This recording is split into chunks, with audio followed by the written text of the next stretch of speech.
প্রিয় দর্শক বন্ধুরা, এই মুহূর্তের জন্য সর্বোচ্চ ন্যায়ালয় সুপ্রিম কোর্টের অত্যন্ত গুরুত্বপূর্ণ খবর আপডেট। 2016 এসএলএসটি রিভিউ মামলার ক্ষেত্রে হঠাৎ করেই বিরাট কিছু সংবাদ আপডেট উঠে আসছে। কি জানা গেল অবশ্যই সবটা তুলে ধরবার জন্য চেষ্টা করছি। তো ভিডিওটিকে শেষ পর্যন্ত দেখবেন, কোনোভাবে স্কিপ করবেন না। চ্যানেলটিকে এখনই সাবস্ক্রাইব করে সঙ্গে থাকবেন। চলুন কথাবার্তা না বাড়িয়ে আমরা মূল টপিকে ফোকাস করি।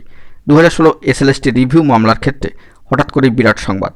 তো বন্ধুরা, চলে এসেছি আমরা অন স্ক্রিনে, দেখতে পাচ্ছেন মহামান্য সর্বোচ্চ ন্যায়ালয় সুপ্রিম কোর্টের অফিসিয়াল সাইট থেকে এই রিভিউ মামলার ক্ষেত্রে গুরুত্বপূর্ণ স্ট্যাটাস উঠে আসছে, যেখানে অবশ্যই West Bengal board of secondary education versus সম্মানীয় বৈশাখী ভট্টাচার্য চ্যাটার্জি, অত্যন্ত গুরুত্বপূর্ণ এই মামলার প্রেজেন্ট স্ট্যাটাস এখনও পর্যন্ত আজকের ডেটে দাঁড়িয়ে কিন্তু উঠে আসেনি, অর্থাৎ টেন্টেটিভলি কোনো শিডিউল ডেডলাইন কিন্তু উঠে আসেনি স্ট্যাটাসে।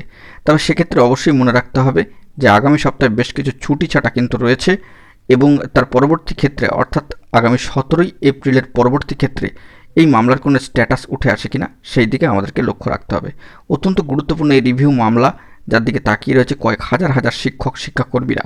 অত্যন্ত গুরুত্বপূর্ণ এই রিভিউ পিটিশনের ক্ষেত্রে অবশ্যই এটা বলা দরকার যে আগামী সপ্তাহে বেশ কিছু ছুটি ছাটা রয়েছে শেষের দিকে, সেগুলো মিটলে আগামী 17 এপ্রিলের পরবর্তী ক্ষেত্রে এই বিষয়ে কোনো পজিটিভলি আপডেট বা কোর্টের সাইটে কোনো পরিবর্তন আসছে কিনা, প্রোগ্রেসিভ পরিবর্তন, সেই দিকে আমাদেরকে পর্যবেক্ষণে রাখতে হবে।